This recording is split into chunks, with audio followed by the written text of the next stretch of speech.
Hello students, welcome to GPS online classes. I am Sunita Peswani and we are going to move further with our chapter. हमने हमारा chapter ख़त्म कर लिया था last video में, that was fibres to fabric. एक brief revision हम हमारे चैप्टर का कर लेते हैं।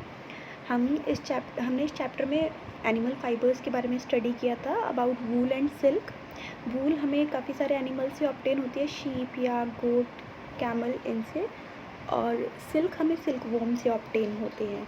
इनकी प्रोसेस हमने स्टडी कर ली थी, ठीक है। अब हम आगे बढ़ रहे हैं हमारे इस चैप्टर की exercises means text book question answers के साथ। So first question is which parts of a black sheep have wool. हमने in our childhood we have learned a poem baa baa black sheep, हम सब ने पढ़ी है। तो इसमें ब्लैक शीप में पूछा जा रहा है कि उस ब्लैक शीप के कौन सी बॉडी पार्ट से हमें वूल ऑब्टेन होती है। तो हमने ऑलरेडी पढ़ा हुआ है, शीप की जो स्किन होती है उस पर हेयर होते हैं, ठीक है, उसी ही हम फ्लीस कहते हैं और उसी से ही हमें वूल ऑब्टेन होती है। So our answer is the hairy skin called fleece have wool in black sheep. So our next question is what is meant by the white fleece of the lamb। हमारे lamb के white fleece से, ठीक है, क्या obtain होता है। Okay, white fleece का मतलब क्या है? तो वाइट फ्लीस का मतलब है जो स्किन है, स्किन जो है इसकी वो कैसे कलर की है? वाइट कलर की। जो लैम्ब है, शीप का जो बेबी है दैट इज़ कॉल्ड लैम्ब, उससे जो हमें वूल मिलेगी, जो फ्लीस हेयर मिलेंगे, फाइबर्स मिलेंगे, वो वाइट कलर के मिलेंगे। Okay students, so we are moving with our next question. जो सिल्कवर्म होता है उसे वो क्या होता है? सिल्कवर्म क्या होता है? कैटरपिलर, लार्वा, ठीक है, दोनों, कैटरपिलर और लार्वा दोनों होते हैं, या ना ही सिल्कवर्म कैटरपिलर होता है ना ही लार्वा होता है। So here our answer is, बताइए क्या होगा? हमारा आंसर होगा, हमने पढ़ा है जो लार्वा हैच होता है एग में से, उसी लार्वा को हम सिल्कवर्म कहते हैं या कैटरपिलर कहते हैं। तो मीन्स सिल्कवर्म, कैटरपिलर, लार्वा तीनों एक ही चीज़ है, तो हमारा आंसर है both A and B. So moving to our next question. हमारा नेक्स्ट क्वेश्चन है which of the following animal does not yield wool. इनमें से कौन से एनिमल हैं जिनसे हमें वूल ऑब्टेन नहीं होती? We know yak cold regions में रहते हैं, इनसे हमें वूल ऑब्टेन होती है। कैमल से भी होती है, ठीक है, हमने पढ़ा था। गोट से भी होती है। तो जिससे नहीं होती वो कौन है? डॉग।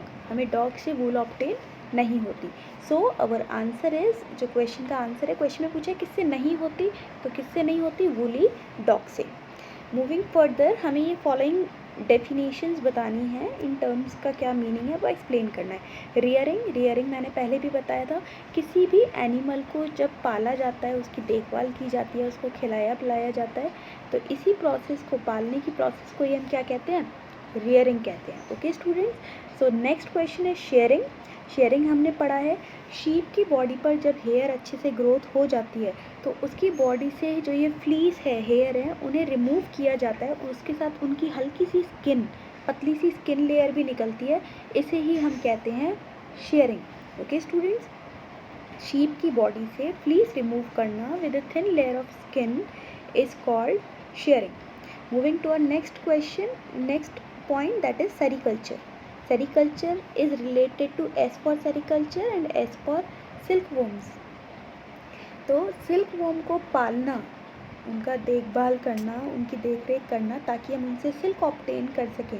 सिल्कवॉर्म को सिल्क ऑब्टेन करने के लिए रियर करना, पालना ही क्या कहलाता है? Sericulture. Okay students, moving to our next question. Our next question is, ये फॉलोइंग टर्म्स दे रखी हैं, शेयरिंग, फिर उसके बाद ब्लैंक है, सॉर्टिंग, फिर 3 ब्लैंक्स है। तो हमें ये बताना है कि मिसिंग जगहों पर क्या आएगा। जब हम शीप को वूल ऑब्टेन करने के लिए की प्रोसेस कंटिन्यू करते हैं, तो सबसे शीप की बॉडी से वो हेयर रिमूव किए जाते हैं, उसे शेयरिंग कहते हैं। उसके बाद उन हेयर को वॉश किया जाता है टैंक के अंदर, जिसे हम स्कोरिंग कहते हैं, ठीक है। इसके बाद उसमें से छोटे बड़े बाल अलग अलग किए जाते हैं, इस प्रोसेस को हम सॉर्टिंग कहते हैं। उसके बाद उनमें से जो पतले पतले धागे निकल रहे होते हैं बाहर की तरफ, जो फाइबर्स निकल रहे होते हैं, जिन्हें बर्ड्स कहा जाता है, एक्स्ट्रा फाइबर्स, उन्हें अलग किया जाता है। This process is called cleaning of birds. उसके बाद जो फाइबर्स हमें मिलते हैं उन फाइबर्स को डाई जो भी कलर हमें चाहिए, क्योंकि जो शीप से फ्लीस ऑब्टेन होती है वो वाइट, ब्लैक या ब्राउन ही होती है, लेकिन हम देखते हैं वूलन फैब्रिक, वूल तो काफ़ी सारे कलर की मार्केट में अवेलेबल होती है, तो जो भी डिज़ायर्ड कलर है उससे हम उसे डाई कर सकते हैं। This process is called dyeing. Dye करने के बाद उसे रोल किया जाता है, फाइबर से थ्रेड बनाए जाते हैं और फिर उनसे बनते हैं हमारे fabrics. So this was the whole process. All right, moving to the next question. Our question is, हमें स्केचेस बनाने हैं स्टूडेंट्स। तो हमने ऑलरेडी हमारे चैप्टर में पेज नंबर 28 पर फिगर है, जो मेन 2 प्रोसेसेस हैं लाइफ साइकिल की सिल्क वोम के, वो ये हैं कि एक तो उसका कैटरपिलर होना, क्योंकि कैटरपिलर से वो बनेगा प्यूपा। उसके बाद उसकी दूसरी प्रोसेस है जब वो कोकून को अपने चारों तरफ बनाता है और उसके अंदर जब डेवलप होता है। तो ये दोनों प्रोसेस काफ़ी इंपॉर्टेंट होती हैं सिल्क प्रोडक्शन के लिए। Okay students, so next question is कि काफ़ी सारी टर्म्स गिवन है, तो इनमें से सिल्क प्रोडक्शन से रिलेटेड टर्म कौन सी है? एक तो हम जानते हैं rearing of silk worm is called sericulture, तो सेरीकल्चर सिल्क प्रोडक्शन से रिलेटेड है। और दूसरी चीज़ ये मॉरिकल्चर भी हमारी सिल्क प्रोडक्शन से ही रिलेटेड है। Next question is match the column. मैंने यहाँ ऑलरेडी मैच करके ही आंसर्स लिखे हुए हैं। सो स्कोरिंग अभी बताया था, शीप की बॉडी से स्किन के साथ बालों को हटाना ही क्या कहलाता है? वो तो शेयरिंग कहलाता है। और उस शेयर की हुई स्किन को वॉश करना क्या कहलाता है? क्लीन करना scoring. So scoring is cleaning shared skin. Mulberry leaves हमने बताया था, सिल्क वॉर्म मलबरी लीव्स को खाता है, तो ये फूड होता है सिल्क वॉर्म का। याक भी एक वूल यील्डिंग एनिमल है, वूल की पैदावार करने वाला, ऊन प्राप्त हमें देने वाला। कोकून क्या करता है? कोकून ही से ही हमें सिल्क फाइबर्स ऑब्टेन होते हैं।